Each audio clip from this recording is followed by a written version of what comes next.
Hi sir Suresh గారు. Congratulation first. 28 సంవత్సరాల కళ నెరవేరింది అనుకోవచ్చా సార్ ఈ సినిమా? మొత్తం ఇది 2 స్టేట్స్ చేస్తున్నామండి ఇప్పుడు రిలీజ్. అప్పట్లో 27 years బ్యాక్ నేను వెస్ట్ గోదావరి ఒకటి రిలీజ్ చేశాను. అప్పుడులోనే ఇది చాలా బ్లాక్ బస్టర్ హిట్. అప్పుడు 1997 సంక్రాంతికి రిలీజ్ అయింది. జనవరి 4వ తేదీన రిలీజ్ అయిందండి. ఆ సంక్రాంతికి చాలా పెద్ద హిట్. అప్పుడు వెస్ట్ గోదావరిలో 6 సెంటర్లో 100 రోజులు ఆడామండి. అది మొత్తం 2 స్టేట్స్లోను. అప్పట్లో ఉన్న ఆంధ్రప్రదేశ్లో అయితే 42 కానీ 44 కానీ కేంద్రాల్లో 100 days. అప్పుడు ఇది ఒక ట్రెండ్ సెట్టర్ అండి.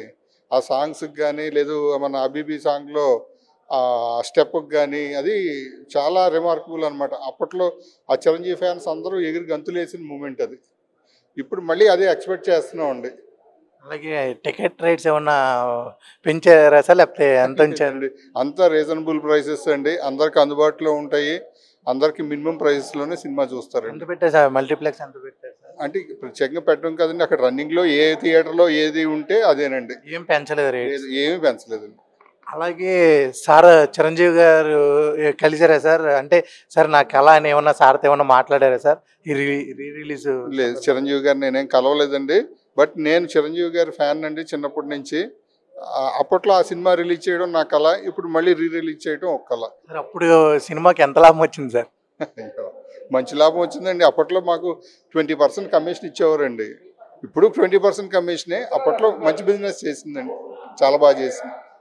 యాక్చువల్గా సినిమా అనేది తీయడం అనేది ఒక హిట్ అనమాట. అలాంటి super duper hit cinema release అనేది ఇంకా పెద్ద హిట్. అంటే ఇప్పుడు చూసుకున్నట్టయితే పవన్ కళ్యాణ్ గారు కానీ, అలాగే ప్రభాస్ గారు కానీ, మా చిరంజీవి గారు కానీ, అలా పెద్ద పెద్ద హీరోస్ రిలీజ్లో చాలా ఎక్కువ డబ్బులు వస్తున్నాయి సార్. అలాగే ఈ సినిమా పట్ల జనం థియేటర్ ఎక్స్పీరియన్స్ని కోరుకుంటున్నారండి. ఈ సినిమాలు ఓటీటీలో చూస్తారు, బట్ థియేటర్ ఎక్స్పీరియన్స్, థియేటర్కి వచ్చి ఆ సరదాగా ఆ జాలీ మూమెంట్స్ అన్నీ ఎంజాయ్ చేస్తున్నారు. ఇప్పుడు మళ్ళీ యూత్కి ఇవన్నీ కూడా ఫ్రెష్ ఫీలింగ్స్ అండి. అప్పట్లో ఏంటంటే ఇప్పుడు అప్పట్లో ఈ సినిమా వచ్చినప్పుడు ఉన్న ఫ్యాన్స్ అందరూ కూడా ఇప్పుడు 50s 45 50sలో ఉన్నారు.